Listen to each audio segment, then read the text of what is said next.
Welcome to the Better You Project, optimizing health, hormones, and aesthetics. And today I have a very special guest. I've been wanting to get her on this podcast for a little while here. This is Dr. Jaclyn Smeaton. She is a naturopathic doctor that I actually met last year. We had the pleasure of joining our forces together, and we did a really cool kind of an educational video for Diagnostic Solutions where we looked at gut testing and why you would consider doing dried urine comprehensive hormone testing with that. And so she's the guru of all those things. A little bit of background about her. She's a naturopathic physician. She's the founder of Hello Fertility with over 15 years of experience, and she's one of the nation's leading expert in integrative approaches to infertility, reproductive health, genitourinary health, and so much more. She's got a strong passion for helping women in reproductive medicine. She teaches, she lectures, she is all the things that we as women in medicine aspire to be. She is a guru specifically in the hormone testing. She is the chief medical officer for Dutch. She also is adjunct faculty for, I can't ever say the school. I always Bastyr. And so she knows her shit, basically, is the gist. So I'm super pumped to have her on this podcast in that we do so much with women's health, but we don't really dig into the fertility piece of it. And so I think this is a really kind of good segue is that, you want to lay the groundwork for a good kind of vessel, should fertility be kind of one of the goals for a patient. So let's first kind of jump into how did you get into this area of medicine? I always think that's really interesting. What brings you in here? Yeah, totally. So I've always loved medicine and biology and knew that I wanted to be kind of in this space, but I was never exposed to integrative medicine. I grew up in a conventional household. We pursued conventional medicine, really had no exposure at all until I was in college. And really, afterward, when I started to apply to medical schools, I did my undergrad in biochem and molecular biology.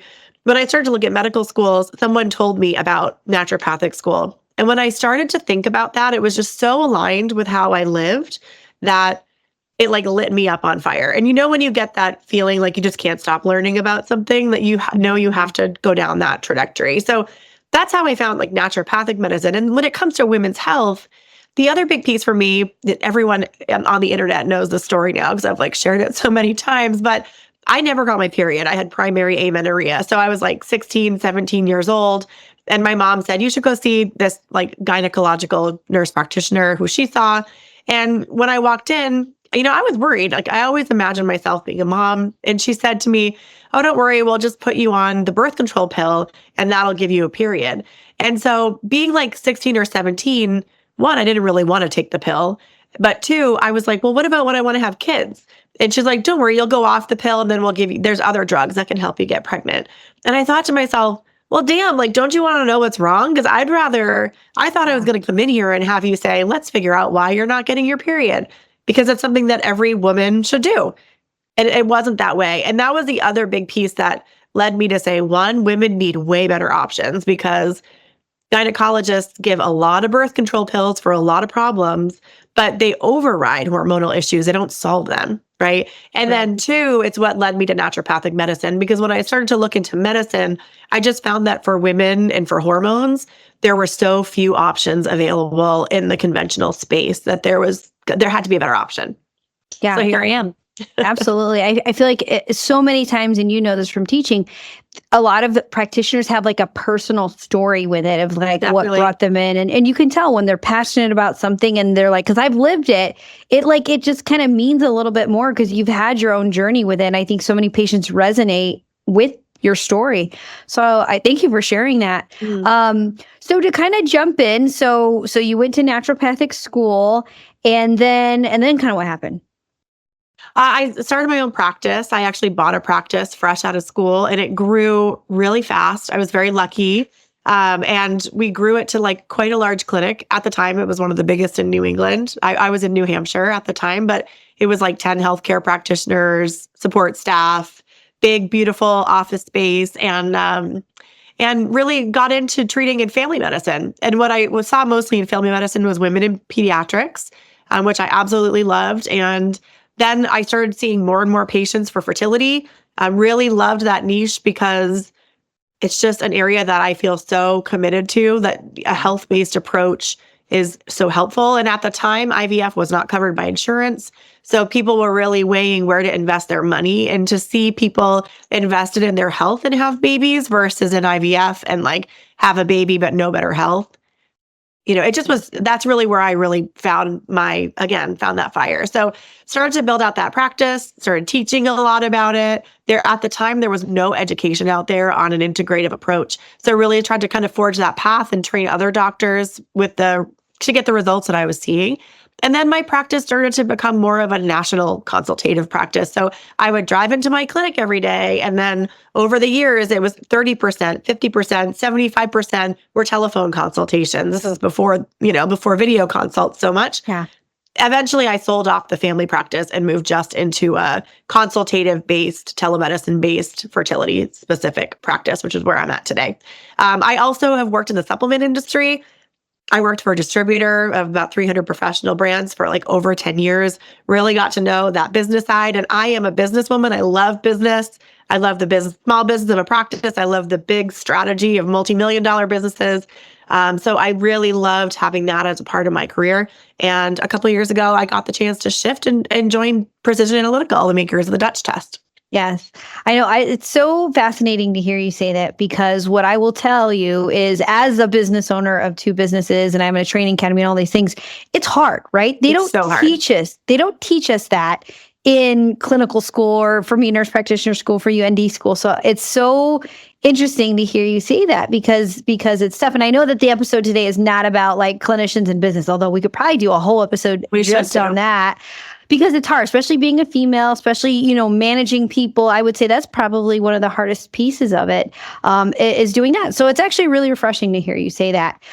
Shifting gears a little bit, let's talk about, so you're doing fertility things. What made you decide to so we traditionally, when we're doing hormone testing, we look at blood, right? It's very inexpensive. It's very accessible. Like anybody can do it, right?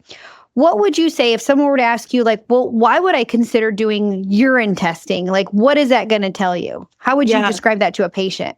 That's such a great question. And I'll say I always start with serum because it's insurance covered. So it's like no out of pocket to the patient. Okay. And it does give you really valuable information. So when it comes to fertility, there's a couple of hormones that we test every patient for if they've not been done. The first is to evaluate the health of the ovaries and how responsive they are to the brain stimulation.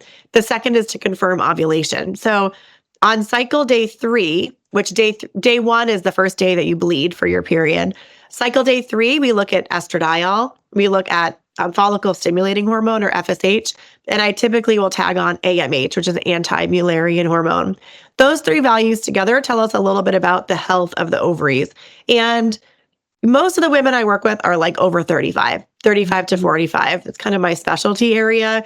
But even with younger women, it's helpful to evaluate, because sometimes you're surprised and their ovarian function looks more like an older woman, so that's something that you want to address. And then 7 days after ovulation, you would want to do a progesterone check. That helps you know that you're ovulating. And also the level of progesterone can tell us, again, a little bit more about the health of the ovaries. So we always routinely do those in serum. Now, when it comes to fertility, that serum testing has been really refined because we know what day of the cycle to test on. But if women have irregular cycles, or they have PMS or breast tenderness or spotting or heavy bleeding, light bleeding, that requires a more broad evaluation. And that's where serum really starts to fall short, because serum only gives you a snapshot in time. Right. And actually all of our hormones fluctuate, not just throughout the cycle, but on an hour by hour basis. And so it can be tough to make decisions on what's happening for a patient based upon a single serum time point. So that's when I started looking at urine testing. So the urine tests, even if you do like just a Dutch Complete, which is a 1-day test, it measures hormones over 24 hours. So you get more of a complete snapshot. Now, if you really want a better picture, there's also a full cycle map where you're taking like 11 to 15 samples across the whole cycle, and then we can chart your entire cycle. So that's one piece, is like getting to look at the bigger picture, which you just can't get in a snapshot. And then the other piece of that is that you get metabolites of the hormones too, which isn't something I really came to understand the value of until, far into practice. But I'll give you probably the example that I see the most commonly is women with PCOS. Do you treat a lot of PCOS? Absolutely. Okay. Yep. I'm sure you do. So when you look at PCOS, when we check in blood, we check for what? Like DHEA, sulfate, testosterone, right? Those are the biggies. LH to FSH ratios, A1C, insulin, inflammatory markers. Yeah. Definitely. But a lot of women have androgenic symptoms like acne, hair loss on their scalp, hair growth, other places that you assume are androgen based. But for a large percentage of my patients, meaning maybe 30%, I would look and their DHEA, sulfate, and testosterone looked normal in serum. And I'm like, well, why the heck are they getting these symptoms? When I look in blood and I look at metabolites, I can see that the way they metabolize their normal levels of those hormones actually produces metabolites that are even more potent than testosterone. Mm-hmm.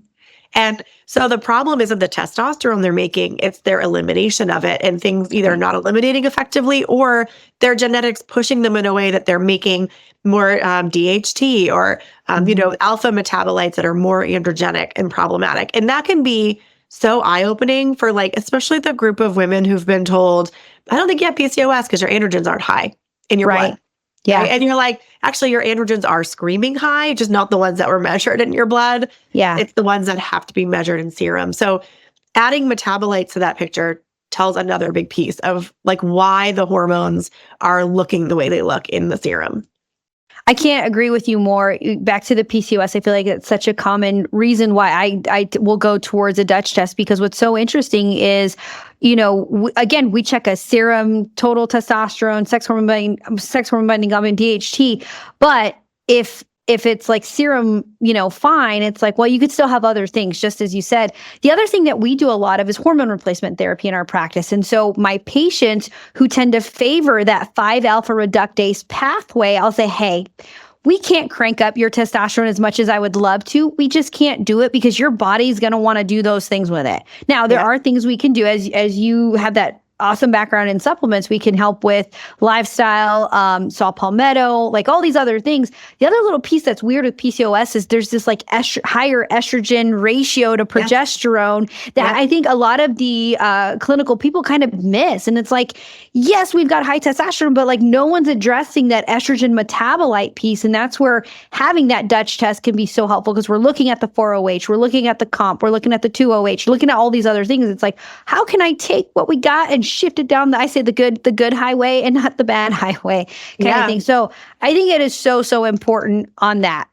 How do we use the Dutch then when we're looking at the fertility piece? Would you say, is there, all of what we just basically said is very, very important. Is there something in particular though that you're looking at on that fertility side of it? Or is it just kind of the whole comprehensive picture? Yeah, there's a lot. And I think when it comes to fertility, if I were going to oversimplify kind of the functional medicine integrative approach that I take, there's really 3 things that need to be solidly right to get pregnant. The first is hormones. The second is the health of the cells, the egg and the sperm. And this is something that I'd love to talk with you about, because there's so much innovation where a lot of the anti-aging approaches that are being utilized in other areas of medicine are being studied for fertility and having tremendous impact.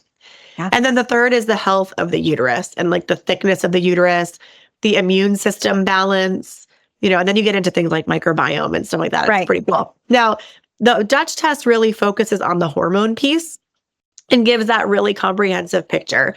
And when you talk with a patient, you can often tell when things aren't optimized hormonally just based on the symptoms that they tell you about. You can identify it straight away. Definitely someone that needs some optimization of hormones. So that's when the Dutch test would be really helpful.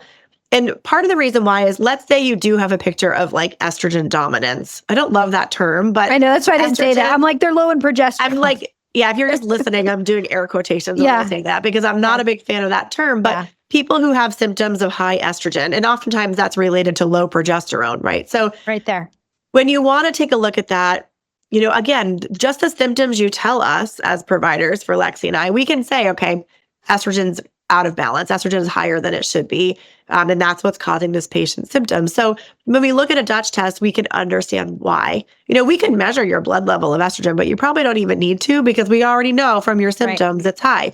But are you experiencing those symptoms because your estrogen is in normal range, but progesterone is low? Or is your estrogen actually high? Or is it normal? And then, like you mentioned with metabolism, let's say estrogen is high. Is that because your ovaries are overproducing estrogen, or is it because it's not effectively eliminated? And if it's not eliminated, why is that? Is it because you're not methylating it? Is it because you have a gut problem? Or is it because your phase one metabolism is off? And the Dutch test gives you that whole picture. So I really choose that whenever there's any kind of hormonal imbalance. Now, the other piece I'll add to that is that I mentioned cell quality is a big deal for egg and sperm. And a couple things that have a humongous impact on egg quality are testosterone and DHEA levels. So those are both measured on the Dutch test. And the second thing is our level of oxidative stress. Mm-hmm. Oxidative stress is like free radical damage to our cells, and it's part of aging. But then you look at like smokers or people who drink or any of us that are exposed to environmental pollutants, which is everybody.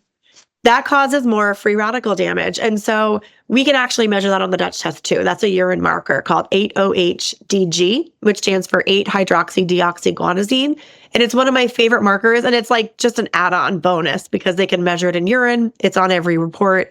And it gives me an idea as to whether that's an issue for a patient as well. It also looks at nutrient deficiencies like B vitamin deficiencies, biotin deficiency. So there's a lot of other, I would call them bonus things on the Dutch test.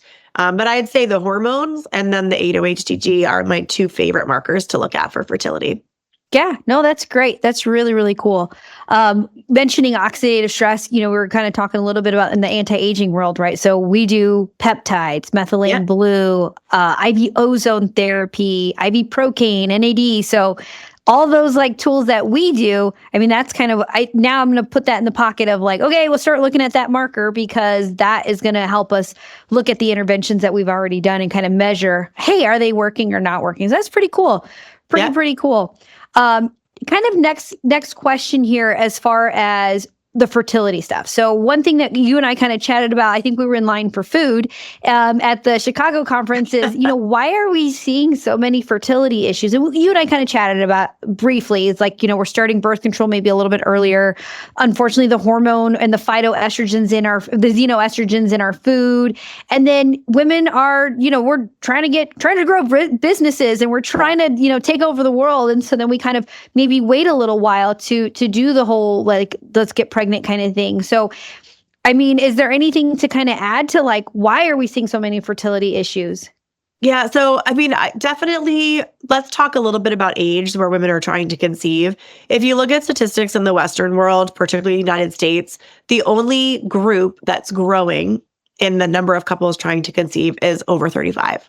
Okay. So that's the group that is growing proportionally, like more people are trying to conceive. So does that add to the experience of how many people undergo infertility? Absolutely, because age is the biggest impact on fertility of anything.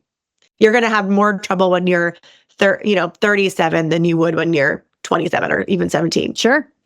But even when we look at the most fertile age group, let's say 18 to 25, infertility rates are still climbing in that age group. So it's not only age as a factor. It's not just people's decisions. So I say that because if you are an older person who wants to try to conceive, don't beat yourself up over it. This is the majority of people who are working to conceive now.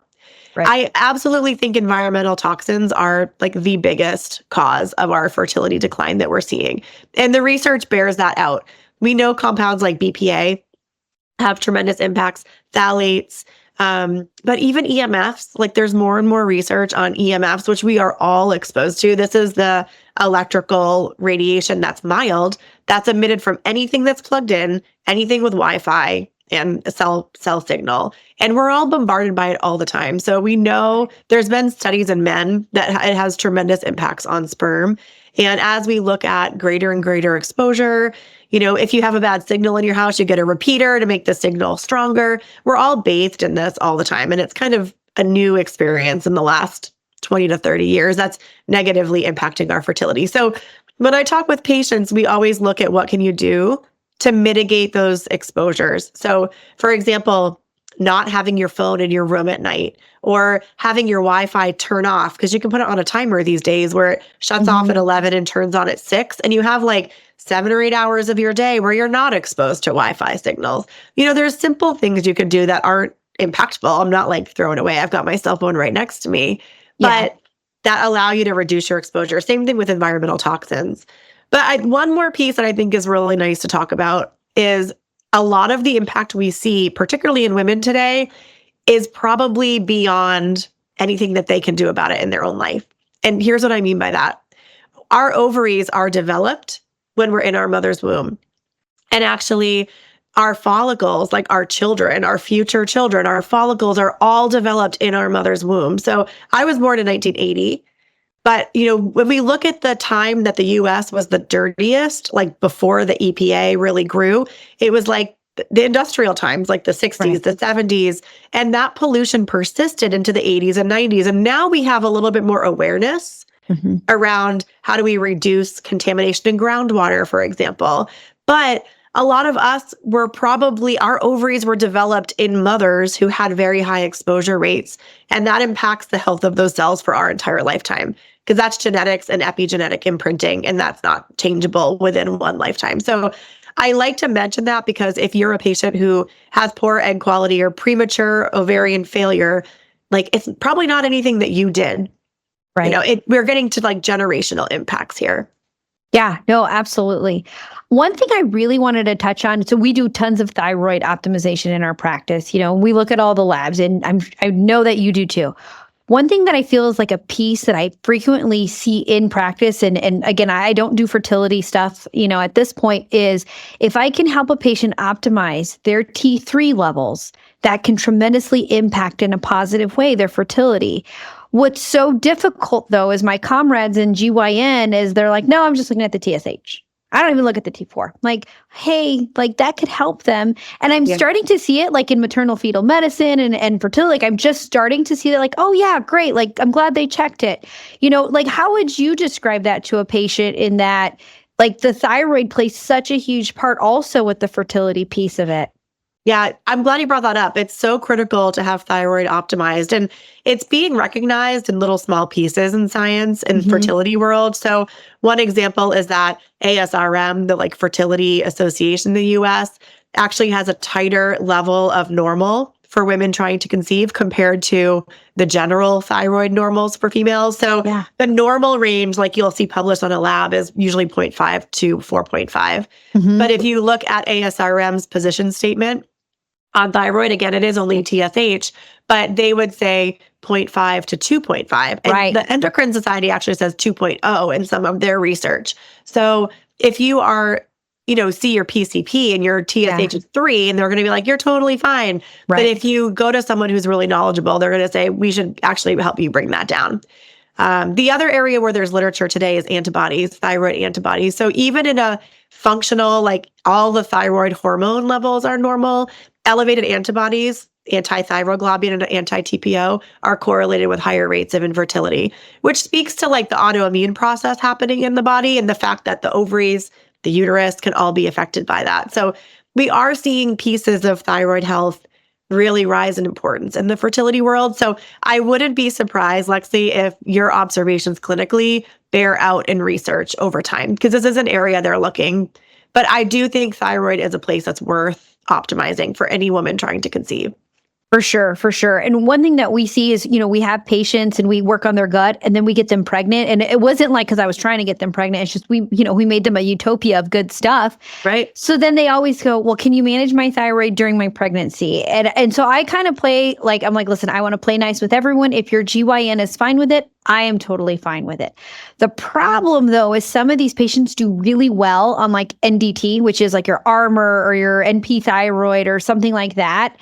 And GYNs, they're like, no, they got to be on T4 only. And you're like, but they do so much better. That's the part where I'm like, again, like I'm not going to argue with them. I'm here to provide you with research. So I've sent patients with articles. Unfortunately, they don't want to read them. But I would say like for me, and I don't know if you run into that same issue, like that's the hardest piece is you're like, listen, I got y'all good and your thyroid looks pristine on this Armour. Like, don't fuck it up. You know what I mean? Right. And so that's what's hard. You run into that same thing. Absolutely. And I'm like you, like I want to work in parallel with other providers. The biggest piece of that is I don't want to put my patients in the middle of a fight. Right. No patient ever wants to be in the situation where one doctor says one thing and the other doctor says that would be harmful, right? Like no patient wants to be in that position. So, but I do agree. And I generally, my approach is like, let me share what I know with the patient so they can make the best decision for them, not my choice. And I see this a lot actually with patients who are on supplements, herbs, progesterone support. That's another big one. And then they conceive and it's like, well, do I have to stop this because I was on it and that got me pregnant? So do I have to stop these herbs or do I need to stop these herbs? And, I'm pretty conservative. I have patients discontinue everything that I consider to be like unnecessary. Same. But if it's hormonal support, like things that support progesterone, and that was helpful to get you pregnant, I usually tell my patients, your OBGYN would give you a progesterone suppository. Totally fine if you want to change to that. The second option would be to do a topical progesterone. Maybe that's enough for you. The third option would be to stay on these herbs. And the fourth would be to just stop everything. And here's what I think about each of those options. And I'm here to answer any questions you have so you can decide what's right for you. I think it's tough to be in a position where you're imposing, and I'll never contradict another, unless it's like, obviously something really bad. Blasphemy. Blasphemy. Yeah. But yeah, thyroid's another tricky one. And I usually tell patients, like, if this works for you and you feel good on it, you have to make the choices that are right for you because the standard of care is designed for a majority of people in community, in bulk. Yeah. But I think that's a difference with the type of medicine we practice is it's individualized and we think about genetics and lifestyle and everything else on an individualized basis. Right. No, I have the same conversation. I tell my patients standard of care is the bare minimum that providers have to do. Basically, It's the bare minimum. And our goal and what we do is we want to go above it. Right. So that's what's always hard. And I always tell them, like, listen, I'm cool with whatever I will be here to support you when that baby's out. And I will be glad to take all this stuff over and all that good stuff. But the funny thing is sometimes after they have that baby, their thyroid looks really good for like a couple months. And then unfortunately it's like crash and burn. And then I'm like, all right, back in here. Let's get our life together. Here. Thyroid and pregnancy is like a whole other podcast because the thyroid, your metabolism changes so much. Thyroid function has to be really tightly monitored because it can really vary even week to week for patients. And then, when you get to postpartum, all your hormones change and then your thyroid starts all over again. I know. It's like starting a whole new thyroid process again. But Absolutely. It is. It's very, very eye-opening. So, as far as a couple of questions, and then we'll kind of finish up here. What would you say are your top, because you have such a good background in nutraceuticals, if you had like 3 kind of nutraceuticals, not blends, nutraceutical, like just one ingredient. What would you say your top 3 to support women's health, as far as the fertility piece of it goes? Okay, so I think let's maybe touch upon one for each of those key areas that need to be in place. So when it comes to hormone balance, my favorite is an herb called Vitex or chase tree berry. It's what I give to women while I get their labs drawn, because if there's imbalances, it works like an adaptogen in a lot of ways. It's got communication support between the brain and the ovaries. And so oftentimes it's enough where they get on that and your own body starts to better communicate and things kind of smooth out the edges. So that's one. It would be Vitex. On the cell, I have a question. Yeah. Question about that. With the Vitex, are you having women do that throughout their entire cycle, or do you do it like mid-cycle and kind of the tail end, like of the luteal phase, or do you treat it the whole cycle? In this case, I would treat the whole cycle. You can use it. It's called bicyclic formulas or biphasic formulas, where you would have 2 different formulas for the first and second half. Vitex, you would typically move to the second half of the cycle in a biphasic model. But this is really more to use it at a lower dose as a communication support. Perfect. Great. Okay. The second one, let's talk about quality of egg and sperm. Okay. I think if I had, this is a really hard one. I'm going to give you 2 for this one. The first is CoQ10. Okay. Ooh, Tons of data on CoQ10, not even the expensive form. This is like the cheap ubiquinone forms is what's published in literature. We use ubiquinol in our practice, which is like the more activated form, but both could work. Ubiquinone is what's in data. Up to 600 milligrams per day, we see a linear improvement in cell quality for egg and sperm. And so that's a really great one to have in your coffer. The other one would be like nicotinamide riboside. This is a newer ingredient that is, you can see it in anti-aging world. I think cardiovascular health was the first area and metabolic health, the first area it was studied. As soon as I learned about that compound from the manufacturer of the ingredient, I went to their training before it was released into the market, and I thought, damn, this is going to make a wonder on sperm. Like, you have to do sperm studies. And they have now, and they're remarkable. Really great for egg and sperm health. And because they improve the production of energy. The ovaries and testes are literally the most energy intensive organs in the body, more than the heart, more than the brain. They require so many mitochondria. They require a ton of energy. So we need to be supporting mitochondria for them to be really functioning. Have you seen, just out of curiosity with men in particular, have you seen any rise of testosterone levels with nicotinamide ribose? I haven't been using it enough to be tracking that, because I don't usually track T in men. Yeah. I track semen So we analysis. do. I might try a little project here and take a little cohort and just put them on that and just see what their T levels do, and maybe even looking at like their light, like luteinizing hormone, see like the Leydig cells, or like, we turn it on here. Yeah, I would imagine it would have just as big of an impact. So supporting the mitochondria, those are two nutrients that I would absolutely put in. When we talk about uterine health, this is an area that is really growing. This whole like reproductive immunology, particularly for women who've done IVF and had failed transfers, meaning that they have healthy embryos that don't take in IVF. We've started to look more at the health of the uterus and looking at what could be causing that. Can you hear me okay? Yeah, sorry, like cut out for You a second. froze. So you said uterine health? Yep, the health of the uterus, like especially for women who've done IVF and they have healthy embryos and then the transfer doesn't work. We really have to look at what's going on in the uterus. And so there's a whole rise right now in a field of reproductive immunology, which is an immune system function. But one of the critical pieces that's come out of it is that the uterus is not sterile. It actually has a really important microbiome. And what's really cool about it is that there's tons of studies now showing that the health of the uterine microbiome influences the success of transfers.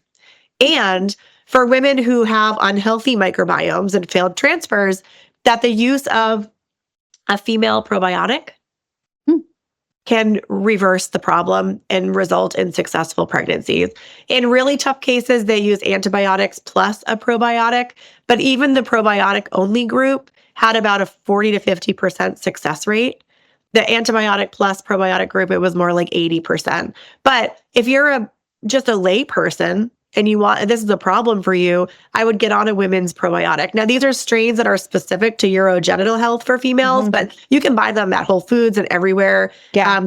There's many different brands that are available. And that is another kind of one that is like a no-brainer for me, for people trying to conceive. Nice. No, that's fantastic. Out of curiosity, because we do a lot of like menopause hormone stuff. Yeah. Do you see that when women have done IVF, they go through menopause earlier? I haven't seen that. No. Okay. And I mean, I think you are stimulating the ovaries. That there's a like theoretical idea that maybe you're kind of pushing them too hard or pushing them in. But no, I haven't seen it really shift. No.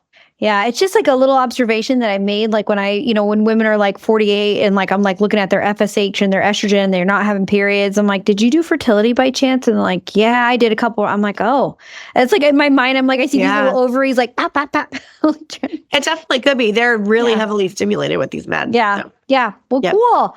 Oh my gosh, this was so good. I like was making notes, like I was just in a lecture making notes here. Okay, well, I think that kind of ends most of my questions. How can people find you if they want to, follow you on socials or learn from you? Like, give me all the websites and Instas. It's easy. So website's just hellofertility.com. And on Instagram, which is primarily the only place I'm active, is hello_fertility. So I'd love to, send me a DM if you have a question. Yeah. You can connect with me that way. And of course, you can also follow us at DutchTest or at DutchTest on Instagram or DutchTest.com if you're interested in learning more about the Dutch test. Absolutely. And I will tag all of those in the show notes. Out of curiosity, are you lecturing at all this year? Are you presenting at any conferences? Just because we have a lot of clinicians who are in my academy who listen. So where could they potentially hear you speak? Definitely. I will be speaking at A4M BHRT in Miami, which is, I think, early March. And then I will be at the AAMP in Chicago, the Naturopathic Physicians Conference in Chicago in July. And then in the fall, I don't know the dates exactly. I think it's end of September. I will be teaching A4M's fertility certification, which is a full weekend on fertility and integrative approaches to fertility. So definitely check that out. We ran the certification last year. It was a huge success. That's where I saw you. Yeah. And looking forward to doing it again this year. That's so good. Awesome. Awesome. Well, thank you so much for taking time out of your schedule. Like I said, we could probably do a whole episode on business and being the business of healthcare, really in general. It'd be fun. Would be Sounds such great. a good one. Awesome.